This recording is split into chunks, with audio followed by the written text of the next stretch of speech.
Nah, sekarang kita undang, namanya Alfian Tanjung. Tapi dia tidak ketua panitia lagi. Payah ada ketua panitia itu. Nabrak-nabrak terus. Kita minta dia bicara sebagai seorang ustadz, seorang pakar PKI. Tapi nggak tahu nanti mau ngomong apa. Jangan-jangan ngomong yang di ujung cerita Ustadz Azhari tadi. Tapi kita coba dengar ya. Takbir! Sallallahu Nabi. Bismillahirrahmanirrahim. Assalamualaikum warahmatullahi wabarakatuh. PKI adalah kependekan dari Partai Komunis Indonesia. Kita belajar memahami seorang Ahok. Dia maju sebagai Bupati Belitung Timur melalui partai PBI. PBI itu adalah partai Cina PKI. Jadi kalau kita mau belajar secara sistematik, kita akan lihat bahwa Basuki Cahayapurnama itu adalah panah salib, panah palu arit, panah bintang David.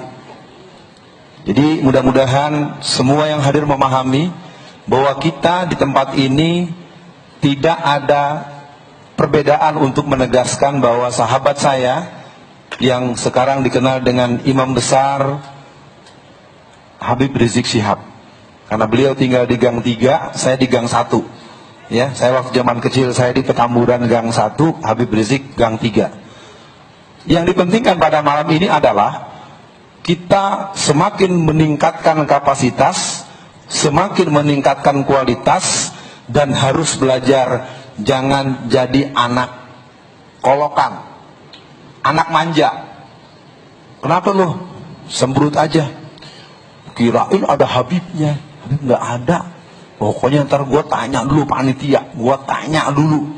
Kita di sini tegas, seluruh yang bicara dari Pak Jenderal, dari Ketua Perwakilan Dewan Dakwah, semua kita menegaskan untuk pergerakan kita membangun Indonesia NKRI bersyariah di bawah komando Habib Rizik sebagai pemimpin perjuangan Islam negeri kita. Allahu Akbar. Artinya, saya tuntaskan dulu nih soal komunisme. Gerakan ini berjalan dengan luar biasa. Tahun 2004 dia berhasil berpindah, menjebloskan seorang Khairul Effendi masuk penjara karena dia dengan licik memanipulasi tanah masyarakat Belitung Timur. Jadi kalau kita tarik rekam jejak si Ahok ini, memang pilihannya jangan banyak pidato mestinya. Ya, mestinya ada yang jelas-jelas, cari situasi tempat yang enak agar kita bisa selesaikan dia secara adat dan kepalanya kita bisa teng-tengkan di atas tiang listrik. Karena manusia ini telah sampai kepada sebuah kerja yang memainkan format Mao Zedong. Tahun 1949 Mao Zedong bermain dengan formula perebutan tanah rakyat. Hari ini Jakarta 87% sertifikat tanah sudah di tangan orang-orang Cina. Jadi kalau kita sekarang mencoba menengok berbagai pusat jajan, pusat perbelanjaan, dari yang namanya warung Padang, warung Sunda, dan berbagai pusat-pusat kuliner, pusat-pusat dagang dan pusat elektronik, 80-90% milik Cina.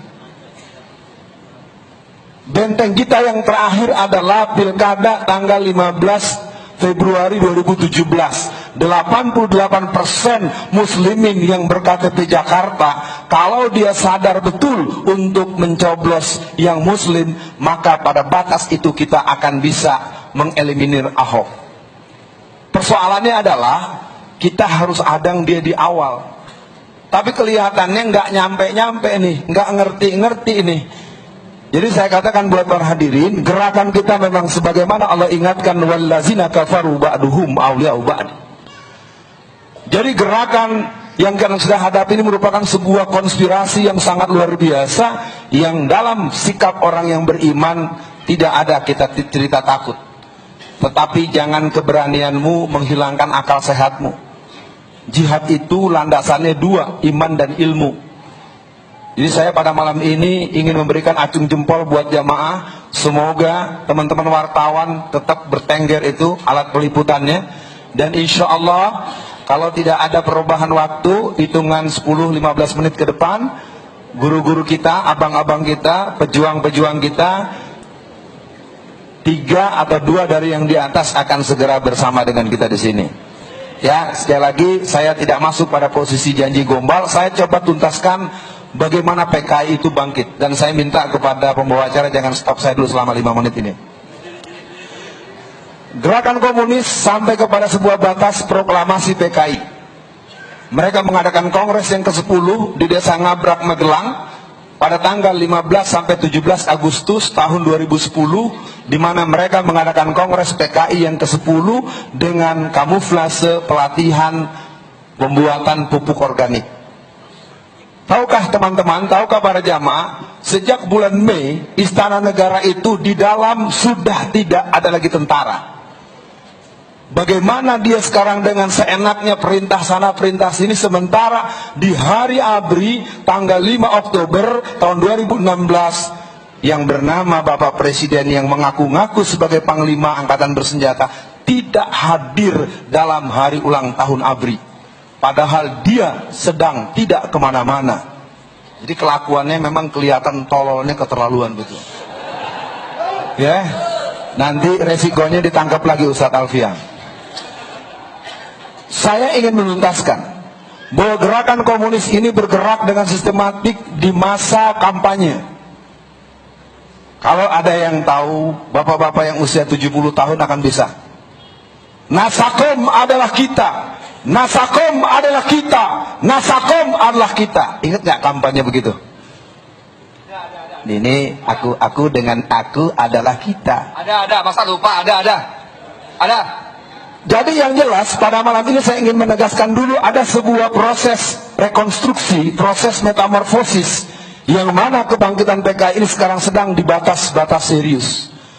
Maka itu menghadapi proses ini saya ingin mengatakan Allah telah mentakdirkan kita berjumpa di tempat ini sebagaimana Bapak Ustadz kita tadi. PKI sedang berlatih terus. Selama 2004 sampai 2014 13 angkatan pasukan merah berlatih. Mereka berangkat ke Beijing.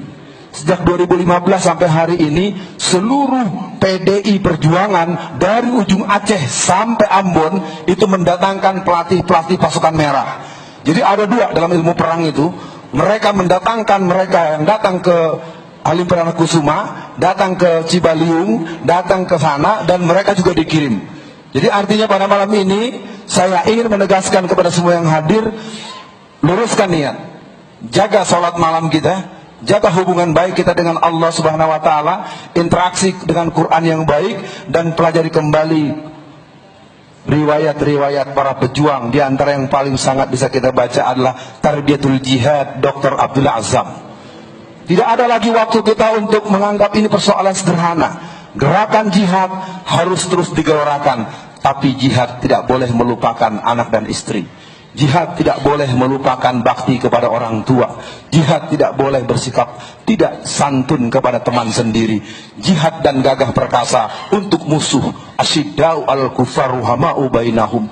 Jangan pasukan jihad galaknya sama temen. Disenggol dikit, apa lo? Gue pasukan jihad, wah tabok lo. Nggak boleh. Kalau pasukan jihad galaknya sama musuh. Kalau sama kita, aduh nggak sengaja bang. Ya, ini kalau Pak Edi udah di dekat mic, saya jadi nggak semangat nih ngomong terus. Ya. Tapi nggak apa-apa. Saya memang harus membatasi diri. Tentu Pak Edi sudah merancang. Yang jelas buat semua yang hadir, mari mantapkan hati kita pada malam ini. Gerakan Kristen, mereka sedang menyiapkan 200.000 pasukan bersenjatanya, mematok 1 juta gereja.